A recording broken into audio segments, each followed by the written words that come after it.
સોના ચાંદીના દાગીના તથા રોકડા રૂપિયા 50,000 મળી કુલ રૂપિયા 2,65,700 ગરફોડ ચોરીના ગુનાના નાસ્તા ફરતા રીઢા આરોપીને પકડી પાડતી સુરત શહેર Limbayat police inspector Shri N K. Kamadiya સાહેબનાઓની સૂચના તથા માર્ગદર્શનથી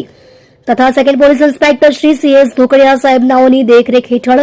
મિલકત સંબંધી તથા શરીર સંબંધી ગુનામાં નાસ્તા ફરતા આરોપીને શોધી કાઢવા સારું સર્વેલન્સ સ્ટાફના પોલીસ સબ ઇન્સ્પેક્ટર કે.એચ. ચૌધરીનાઓ તથા પોલીસ માણસોની અલગ અલગ ટીમો બનાવી નાસ્તા ફરતા આરોપીઓને પકડી પાડવા માટે વર્કઆઉટ કરતા હોય તે દરમિયાન અત્રેના પોલીસ સ્ટેશનમાં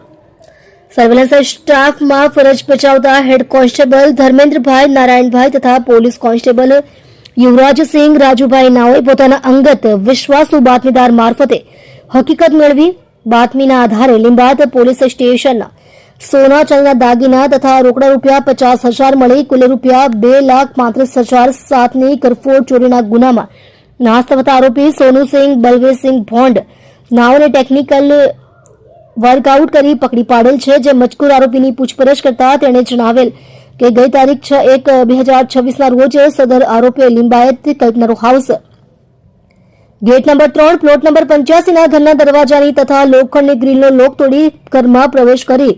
ઘરના રૂમમાં રહેલ તિજોરીનું લોક તોડી તિજોરીની અંદરના ખાનામાં તથા ડ્રોરમાં રાખેલ સોના ચાંદીના દાગીના તથા રોકડા રૂપિયા ચોરી કરેલ અને સદર ગુનામાં પોતાની ધરપકડ ટાળવા સારું આજ દિન સુધી નાસ્તા ફરતા હોવાની હકીકત જણાવતા સદર આરોપી વિરુદ્ધ કાયદેસરની કાર્યવાહી હાથ ધરી છે.